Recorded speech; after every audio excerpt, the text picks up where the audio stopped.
Lamento admitir que estoy agotado totalmente por el viaje. Claro, tío Morry, tan solo ponte cómodo. Hasta puedes tener tu propio libro.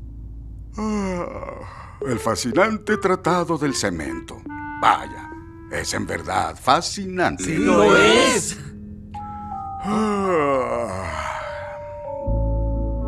Guau, pobre hombre. Sí debe estar realmente cansado. Sí, lo voy a poner más cómodo.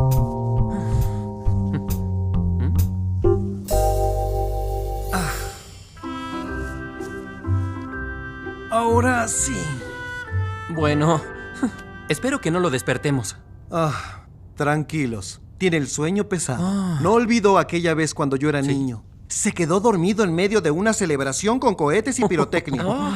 Y no despertó ni para el final. Pues regresemos a trabajar. Claro. Sí, acuerdo. vamos.